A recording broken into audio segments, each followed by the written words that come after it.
കേൾക്കണേ പെങ്ങളെ, ഇന്ന റബ്ബി, എന്റെ റബ്ബുണ്ടല്ലോ,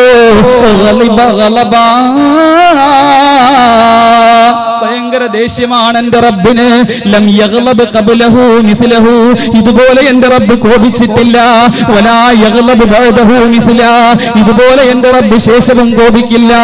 വഇന്നഹു നഹാനി അനി ശജർ, ഞാനൊരു തെറ്റ് ചെയ്തു പോയി. നമ്മളോട് ആദം നബി ഏറ്റു പറയുന്ന രംഗമാണ്. എന്റെ പ്രിയപ്പെട്ടവരെ ശ്രദ്ധിച്ചു കേൾക്കണേ. രാവിലെ മുതൽ വൈകുന്നേരം വരെ ഉറങ്ങുന്നത് വരെ തെറ്റ് മാത്രം ചെയ്യുന്നവരാ, സംസാരിക്കുന്നത് മുഴുവനും തിന്മയല്ലേ. എഴുതി വെക്കണം പ്രിയപ്പെട്ടവരെ, എന്തുമാത്രം തെറ്റുകളാണ്. ഒരാളെ കുറ്റം പറയാത്ത ദിവസമില്ല, ഒരാളെ കുറ്റം പറയാത്ത ദിവസമുണ്ടോ സഹോദരങ്ങളെ? പരിശുദ്ധ റബീഉൽ അവ്വലിൽ പോലും, റമദാനിൽ പോലും, നിസ്കരിക്കുന്ന പള്ളിക്കകത്ത് പോലുമല്ലേ. എന്നാൽ കേട്ടണേ, നഹാനി അനി ശജർ, വൃക്ഷത്തിലേക്ക് പോകരുതെന്ന് എന്റെ റബ്ബ് എന്നോട് പറഞ്ഞു.